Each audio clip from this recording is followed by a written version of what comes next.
খাবার খাওয়ার পর পেট ফুলে যায়, গ্যাস, অম্বল, কোষ্ঠকাঠিন্য লেগেই আছে, ডাক্তার দেখিয়েও কাজ হচ্ছে না? ভিডিও শেষ পর্যন্ত দেখুন। আর যে খাবারগুলো বলবো এগুলো খেলে পেট নিজেই ঠিক হয়ে যাবে। দেখুন বন্ধুরা, আজকাল বেশিরভাগ মানুষেরই একটাই সমস্যা, খাবার ঠিকমতো হজম হয় না। কারণ কি? ভুল সময় খাওয়া, কম জল পান, তেল মশলা বেশি খাওয়া, শাকসবজি কম খাওয়া। কিন্তু চিন্তা নেই, আজ বলবো একদম ঘরোয়া কিছু খাবার যেগুলো আপনার হজম শক্তিকে আরও বাড়িয়ে তুলবে। তো চলুন শুরু করা যাক। দই।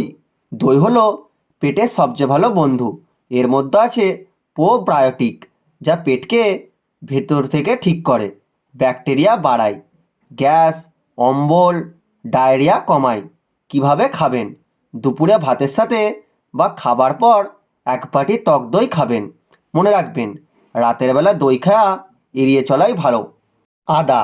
আদা মানেই হজমের জাদুঘর। আদা পেটের গ্যাস বের করে, বমিভাব কমায় আর হজমের রস বাড়ায়। কিভাবে খাবেন?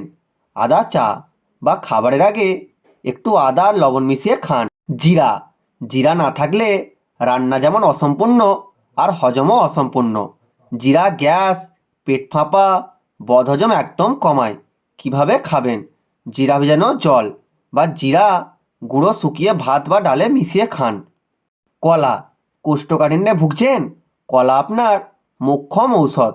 কলায় আছে ফাইবার, যা পায়খানা ক্লিয়ার করে। কিভাবে খাবেন? সকালে বা বিকালে একটি পাকা কলা খান।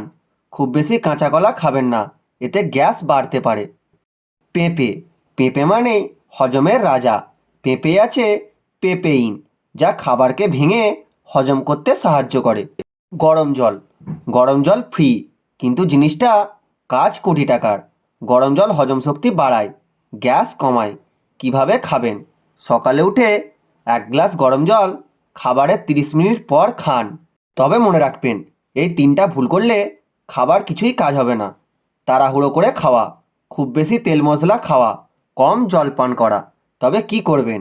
ধীরে ধীরে খাও, সময় মতো খাও, জল ঠিক মতো পান করো। তাহলে আপনার হজম শক্তি 100% ঠিক হয়ে যাবে।